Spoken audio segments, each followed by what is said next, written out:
Yo, it's Dohrok here. And today, there's a lot of stuff that we gotta talk about. We just had the KR Dev update stream. Ramarius just dropped. AGS gave us an update as well. And things might be getting pretty good, man. So let's just get into it. Because it's been a relatively hot topic, let's start with the 1600 to 1620 dead zone. This is surprising to me, but both KR and Global will be receiving the Tier 3 honing buffs with this update. These buffs increase the base success chance of honing from 1540 to 1620 by 100%, or twice as good. They have also nerfed the material cost by 20% for all tier 3 hones, the silver cost has been reduced by 70%, the gold cost has been reduced by 40%, and the shard cost to fill it up to start honing has been reduced by 70%. This is great. Now, if you could just remove the fusion mat cost and the gold cost completely from tier 3, this would be perfect. But for now, we're at least making steps in the right direction here, and it should be significantly cheaper to get out of tier 3 at this point. Which, while we're on the topic of cheaper, let's take a look at the KR livestream that just happened. I think this livestream has been heavily anticipated after the bombshells that they dropped from the last one. I'm going to try to do my best here to hit the actual topics that were discussed while trying to be as accurate as I can. The stream's main focus was on the burden of cost of tier 4. A lot of time was spent going over the issues we've been discussing, like the cost of keeping up with the systems has dramatically increased. And they showed this graph which seems to show how the cost in tier 4 has always exceeded the average weekly income from players, thus creating the issue where players are always in debt to the systems that they create, while this wasn't necessarily the case in tier 3. As a result, there has also been a dramatic increase in RMT and cash shop usage, as well as gem sharing. Essentially, Smilegate is recognizing that their gold sinks were costing too much while also maintaining a high cost of growth, which has made it way too difficult to do anything in the game. And he discussed this a bit about the value of gold and the cycle that it's in, and I don't think I really need to go over that part too much, because we've all been playing the game, we know everything is too expensive. And I don't think my point of view matches 100% with theirs on this, but I can't agree with a lot of it. And at least to say, they've almost seemed like they've figured out what the real issues are. Starting with Relic books, the director stated that Relic books were implemented with a design choice of being very rewarding from the beginning, which is why they were so exceptionally rare at the start of tier 4. But they've recognized that the cost is too high on these books. However, what they've stated as their solution is simply just what would happen naturally with these. He stated that they were adding more Relic book sources into the game at 1720 plus, but the impact has not been very significant. I think this is because this is again what would have just happened anyways. I haven't seen any content except for the frog that was added into KR that would increase the supply of books outside of endgame content that was already going to be releasing anyways. And their focus is again on the economic impact, that if there was a sharp increase in book supply, this would take away value from players that have already spent money on books at a higher price. I don't think this should matter. You pay at a higher price to have them sooner. They were going to depreciate in value over time already, and I can agree that they don't need to give everyone full Relic books immediately, but I don't think there is any real extra plan here when they say they're going to gradually increase supply in a non-extreme way. It seems like for Global, we should see higher supplies from the new raid coming out, as well as the 1700 Fade Emperor. Since this video is going to be uploaded after the patch hits, comment down below if you get a Relic book from the Fade Emperor, and make sure you subscribe while you're down there, and head over to my Twitch stream at twitch.tv/DJDohrok and hit the follow button. Thank you.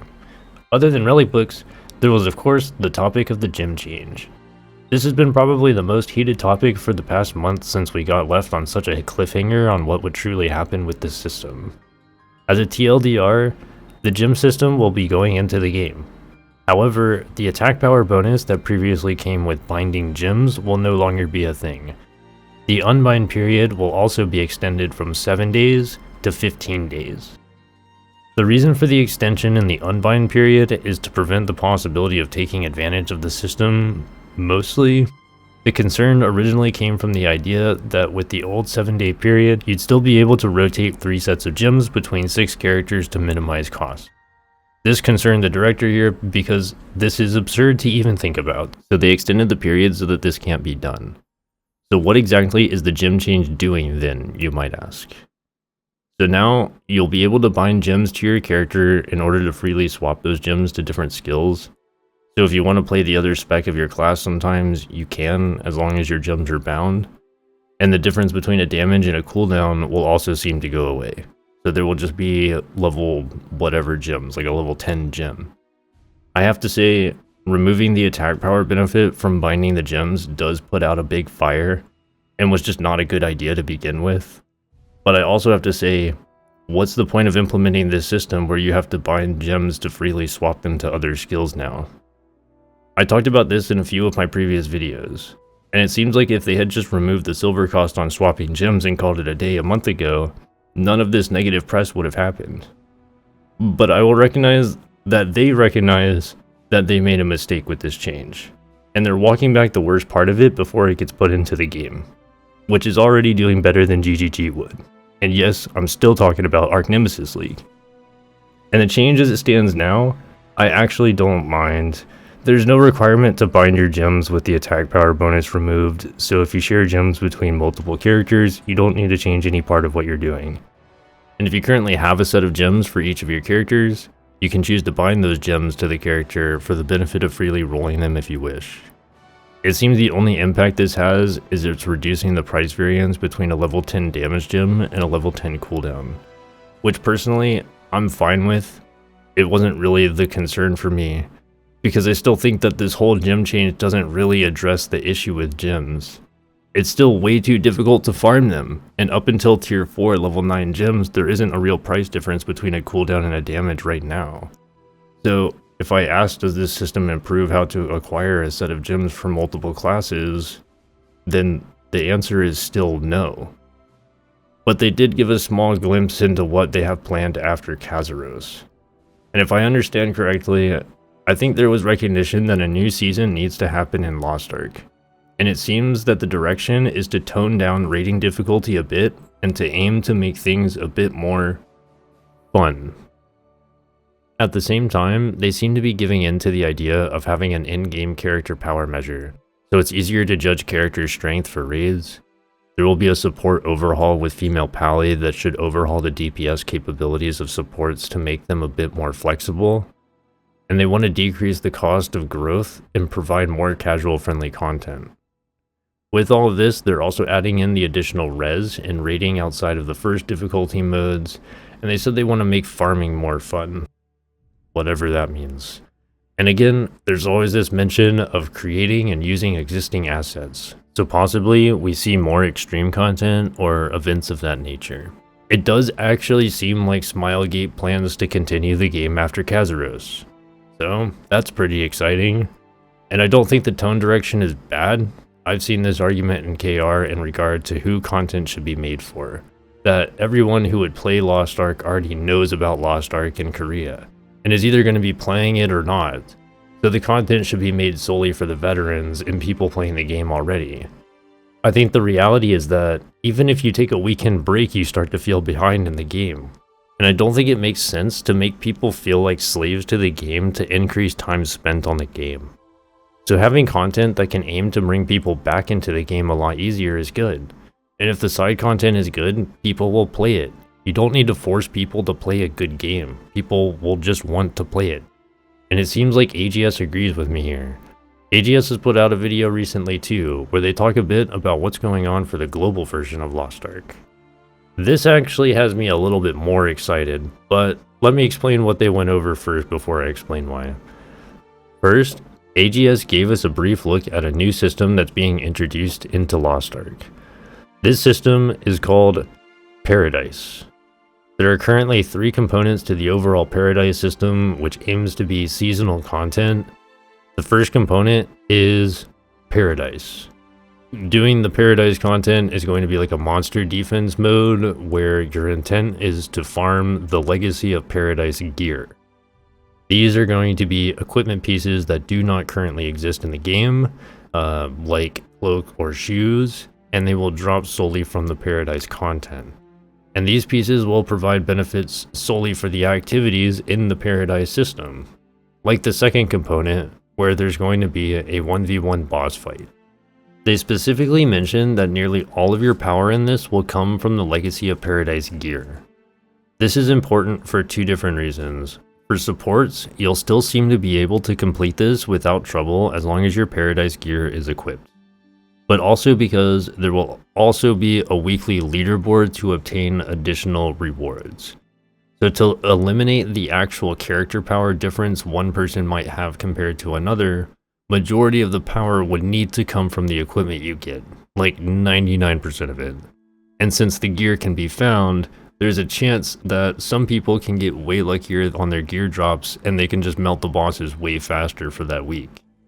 The gear will, however, reset with each season. They also didn't really specify what the bosses will be. I hope they're unique bosses to this system, even just aesthetically. I think it's really cool how in Cube you have boss stages with familiar NPCs you would never get to see in combat otherwise, like Thar or Shauna. It'd be cool to see these as like a rather simple but unique boss to this mode. But it could also be cool if it were just a super scaled down version of bosses from raids. Like if you have a Theamine boss who mimics Gate 4 attack patterns, but only does about half of them and that's it, there's no mechanics. It can act as a bit of an entry into learning a boss without actually doing the boss. And this is just an idea, feel free to use it AGS, I know you've been watching these videos. They did mention that the bosses will start out easier and more bosses will release gradually throughout the season. Each boss will have a first time clear reward, and then there's going to be a weekly leaderboard to try and get more stuff. And then the last component of the Paradise system is Hell! Hell is the third component to Paradise, which functions similar to Tower, and that there's going to be a bunch of stages of levels that you will progress through. It's not going to be like Tower in the sense that you're going to have like survival stages. It's going to be mostly just like a really long chaos dungeon. And there's going to be 100 stages of it that you can progress through, and you'll earn rewards depending on how far you get. However, you won't have to do all 100 floors. When you enter Hell, you will enter with a key that has a set number of descents. When you descend into Hell, you will move a random number of floors. I assume this will have a range of probably like 1 to 10. While clearing through the stages, you can find altars that offer power-ups or chances to skip additional floors. And the goal will just be to progress as far as possible. Again, it seems like there will be a weekly and seasonal leaderboard for this for additional rewards, which will most likely be based on progress and then speed. Completing your key will present you with a choice of what kind of rewards you will get as well. It seems like there might be some options like honing materials, bound gold, and additional Paradise gear, and then you pick a chest of that kind, and you'll be able to get additional rewards based on that. Overall, I think this system is pretty awesome.